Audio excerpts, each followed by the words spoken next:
their wages rising. So I just wanted to give you a little report card for President Trump in the first 6 and 7 months of this administration.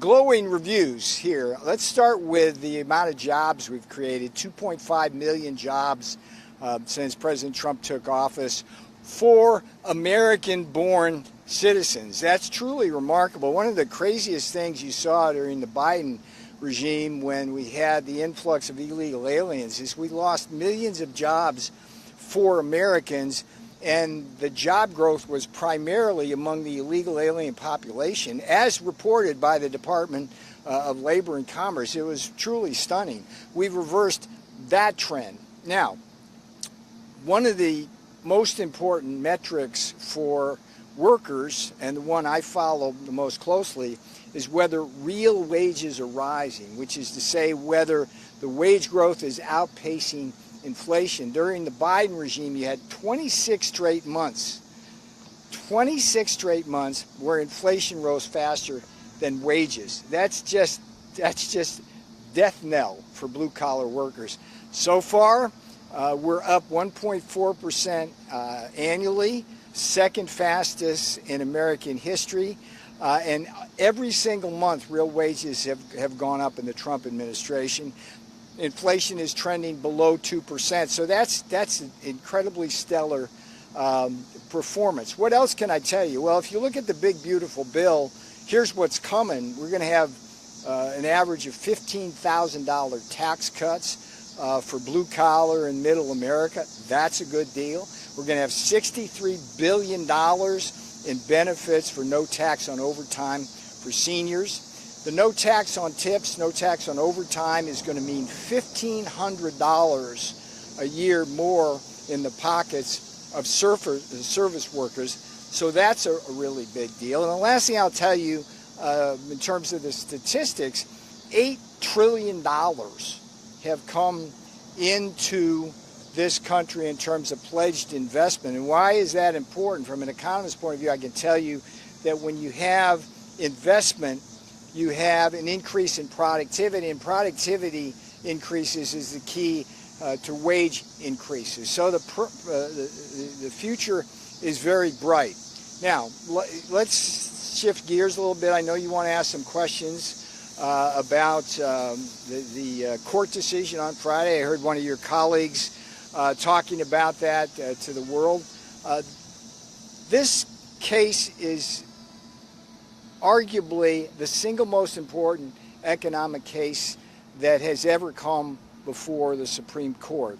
If the lower court's ruling is upheld, President Trump has correctly said that will be the end of the United States, because it will be impossible to defend ourselves from the fentanyl poisoning and all of the trade environment, which is hollowing out our supply chains and creating very dangerous problems for the American people. So let me break the case down for you a little bit. There's a piece in the Washington Times that's out online today. It'll be in print tomorrow. I urge you to read. Here's the top line. If you look at the politics, reporters are making much of the fact that it was a 7-4 majority. If you look deeper at the numbers, it breaks down to the exact same kind of partisan weaponization of the courts that we're seeing in other decisions with respect to illegal immigration and other kinds of things. What you got is 6 out of 7 of the judges striking down the tariffs. Democrats, the one Republican was an H.W. Bush free market Republican, so you can read absolutely nothing into that. And on top of that, there were 12 states that intervened and argued against the Trump tariffs. Guess what? Every single one of them, yep, Democrat, blue state, Democrat governor, Democrat-controlled legislatures. And the most interesting thing, which you're not going to find widely reported in the press, but it tells a lot about the source of the lawsuit, 5 small importers, mostly importing crap from China, had big law firms, and when you track at least some of that money, it's alleged to track back to donors like the Koch network, which are infamously anti-Trump, infamously free traders who have supported the offshoring of American jobs and the influx of illegal aliens for decades. So that's the root source of that. Now, with respect to the law, there were three big issues that are raised here that the Supreme Court will have to contend with. As I said, the dissent provides a very useful roadmap. Let me walk through them quickly. The first is whether or not the fentanyl killing Americans constitutes a national emergency, whether the trade deficit constitutes a national emergency. Of course they do. It's unconscionable that communist China, in league with the Mexican and Canadian drug cartels, are killing Americans with fentanyl and now this new designer drug. It's called nitidine. We're losing, by the end of the day, we'll lose another couple of hundred Americans. It's over 1 million since the fentanyl war against America started. And if that's not a national emergency, I don't know what is. And by the way, the tariffs have helped start to stem that flow, so they're working. With respect to the trade deficits, it's $1.3 trillion a year. $18 trillion of our wealth have been exported over the last several decades. That has had the effect of costing this country millions of jobs, over 100,000 factories, but equally important from an economic and national security point of view, what countries around the world have done exploiting their mercantilism is take apart key aspects of our supply chains, whether it's in pharmaceuticals, whether, as you've seen recently with the rare earth magnets, ball bearings. There's all sorts of things that our defense industrial base and our manufacturing base simply can't produce anymore. We've got to get those back. So, and also, I mean, there's a lot of ways you can think about this. The trade deficit leads to budget deficits, and we're having to fund a lot of these deficits. That's eating into our ability to fund our own government. We're exposed by that debt to blackmail from other countries, including communist China, which holds a lot of our debt. So clearly on the first question, these unequivocally are national economic emergencies and qualify under IEEPA. The second point has to do with what is a semantical one. Basically, the question is whether tariffs constitute regulation of importation. Would it qualify as a form of regulating imports? And yes, of course it will. There's good case law. I go over this in my Washington Times article that support that, and nothing rules out the use of tariffs. And I think we're on very solid ground there. There was a third issue raised, which I think was a clear red herring, which is the claim by the majority, the partisan Democrat majority, that because the tariffs were alleged to be permanent, that isn't covered by IEEPA. The claim is ridiculous. Neither Howard Lutnick, Jamison Greer, Scott Bessent, myself, or the president himself ever said that these tariffs were permanent. If, in fact, people stop dying from communist, Chinese, Mexican, Canadian drug cartel fentanyl tomorrow, the tariffs would be lifted. We would have no reason to do it. By the same token, as soon as our trade deficit went away tomorrow, tariffs would be lifted. And by the way, bury the lead, every single year we have to revisit these tariffs with Congress, so that argument doesn't hunt as well. So on all three of those grounds, I think we're in very good shape. Bottom line is we're optimistic that the Supreme Court will rule on this. We don't have to. The tariffs will remain in place at least to October and perhaps beyond until the Supreme Court rules on this. Again, President Trump has said correctly, if the court does not uphold the Trump tariffs, it will be the end of this country. We will lose all sorts of bargaining power, and the rest of the world will continue to do what it has been doing, have its way with us. Okay, take some questions. A couple questions. Yes, ma'am. Are you concerned at all about this show of unity between Putin, Xi, and Modi? And then the second follow-up, we saw Trump truth about India, saying that they're going to cut those tariffs to nothing. Can you fill us in on the status of where trade is right now with India, the negotiations? Here's what I can tell you, and again, I'd refer you to the article I wrote in the Financial Times on this, which goes into it. Here's the problem with India. It's a two-pronged problem. There's 50% tariffs on India. 25% of them is the reciprocal tariff because of unfair trade. 25% is the fact that India is buying oil from Russia. So start with the reciprocal trade tariffs. The problem is that India literally is the Maharaja of tariffs. It has the highest tariffs of any major country in the world, and it's in denial about that. It tries to tell everybody out there that that's not true when it is demonstrably true.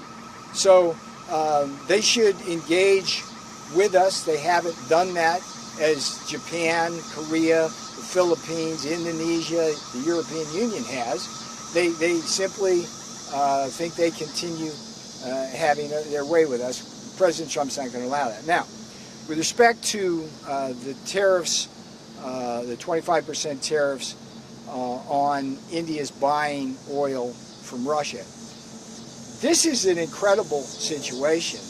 Every one of you, when you report this story, should report the following fact. This is the first fact.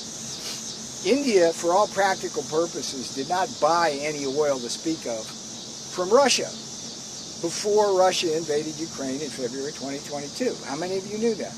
Probably not many.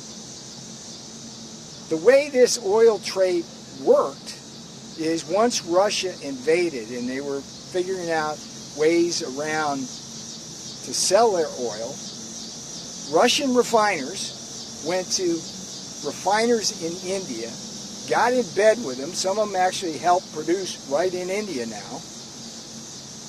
Putin gives India a discount on crude. They refine it, sell at premium prices to Europe, Asia, and Africa. It's nothing but profiteering.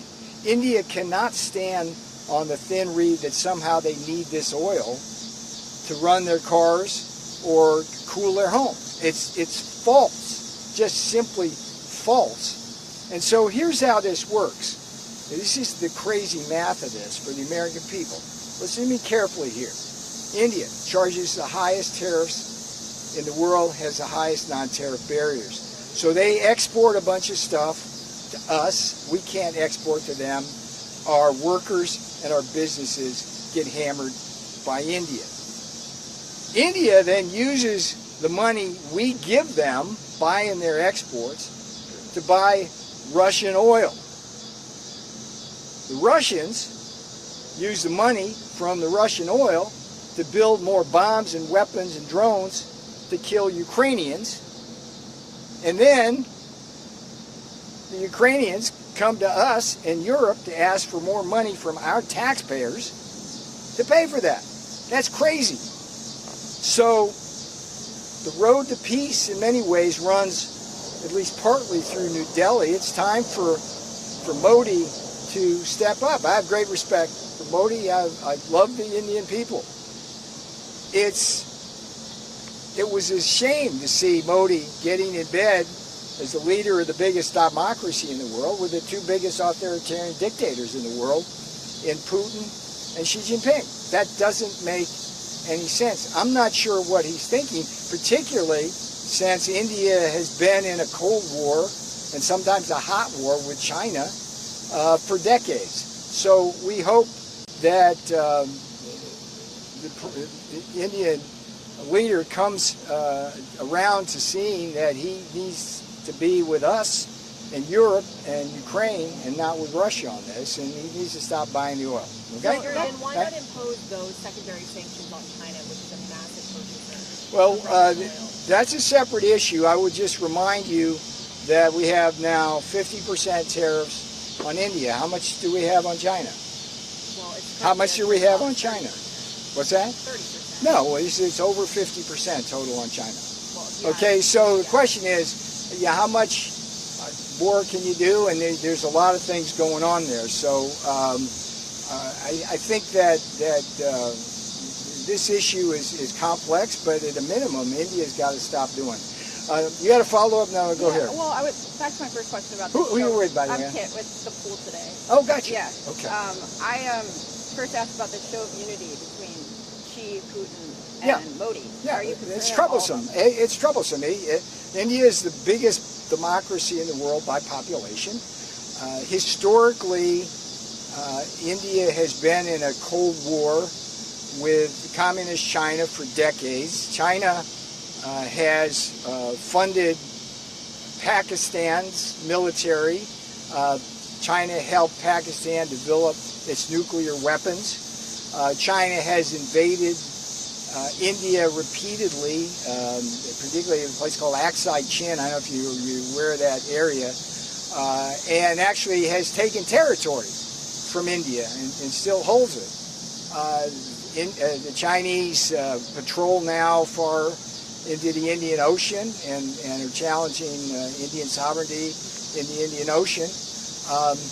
But at the same time, we're seeing China and its entrepreneurs and oil refiners getting into bed with Indian business people, and that relationship is toxic. I mean, a lot of this dumping that occurs, China now is using India as a big transshipment hub for all sorts of products to avoid the Chinese tariffs. So let's see what happens. President Trump, every American should thank President Trump for flagging this issue and calling India out on these issues, because we don't want to be about the business of trying to defend Ukraine with funds and weapons and things like that, when our money is going to somebody who's cheating us, and they're using that money to give to the Russians to buy weapons, kill Ukrainians, and then use their taxpayer money. All right, I'll take just a couple more, sir. Understanding you say the significance of this potential Supreme Court decision Sure. is paramount to the country's future. In a scenario that they were to rule against the administration, what conversations has the White House been engaged in this summer about potential alternatives, whether it be federal trade law or going to Congress? Yeah, that's not something that we're going to divulge. Let's just say that this is a smart White House, and President Trump is the master chess player. There's certainly other authorities we can use, but the courts shouldn't use that fact to do the right thing in this case, because clearly this is well within the Article 2 powers of the president.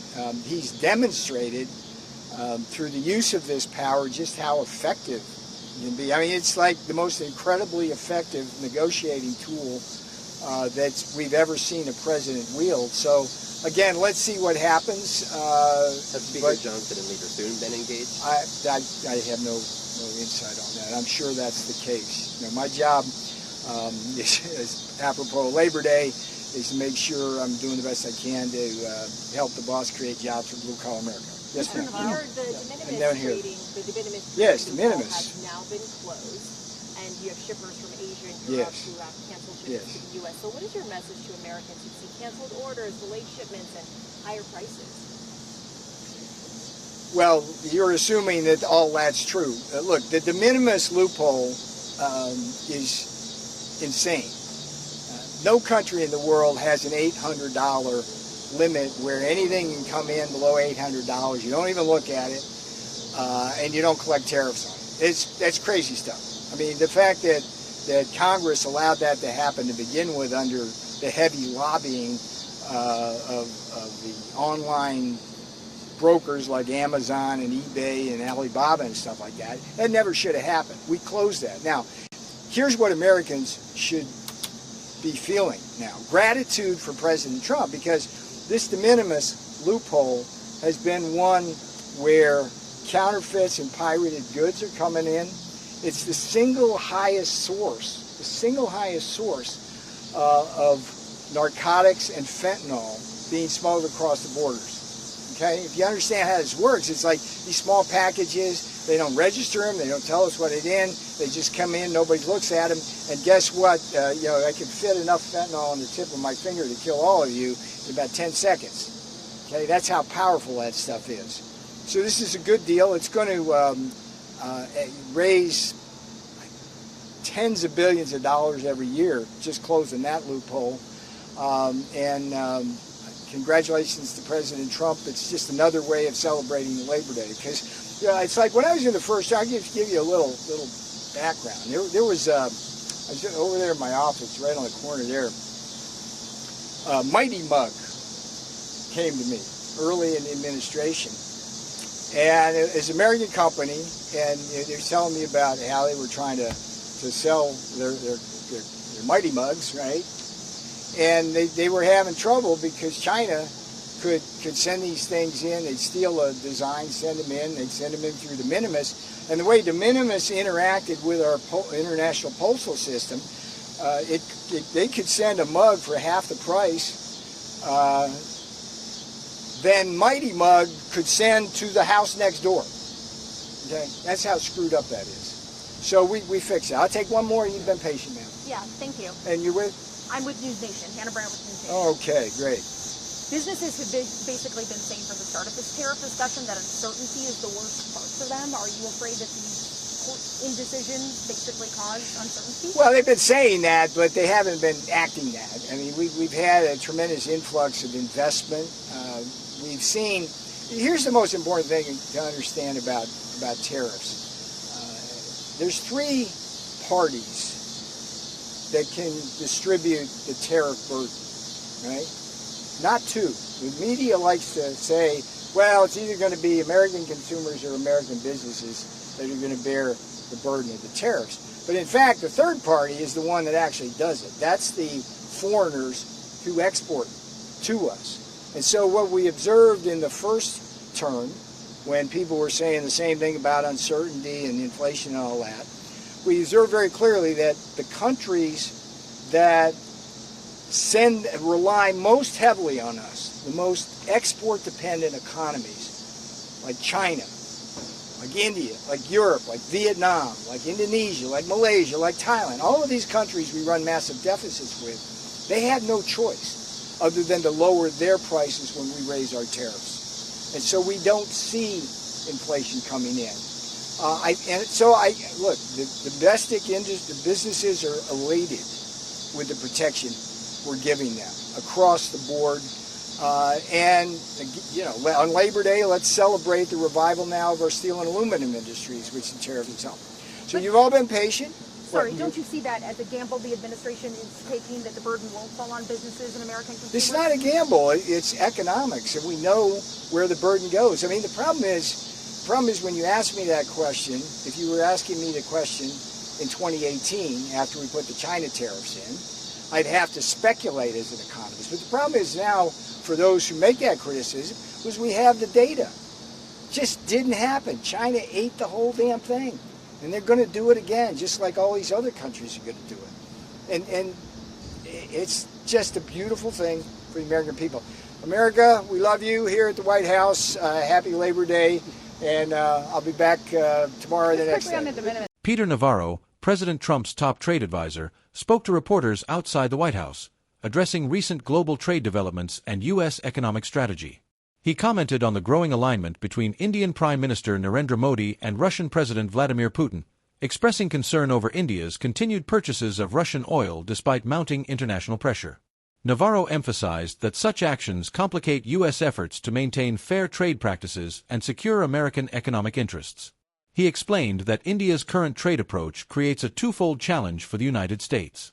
First, India imposes high tariffs on American goods, with roughly half of these duties being a reciprocal measure in response to U.S. tariffs. Second, these policies hinder efforts to balance trade relations and create predictable market access for U.S. exporters. Navarro highlighted that without tariff reductions from India, American companies continue to face obstacles in expanding their exports. Navarro also underscored the broader geopolitical implications of India's position. The country's growing partnership with Russia, especially in energy and defense sectors, poses risks not only to trade but to regional stability. He urged Indian leadership to reconsider their reliance on Russian resources, stressing that aligning with global partners like the United States and Europe would benefit both security and economic growth. On trade negotiations, Navarro pointed out that the U.S. is actively monitoring India's tariff policies and engaging in discussions to encourage more equitable trade practices. He stressed that fair trade is essential for protecting American jobs, particularly in sectors that rely on exports to India. Navarro also noted that any adjustments to tariffs would be tied directly to India's willingness to reduce barriers and allow greater access for U.S. goods.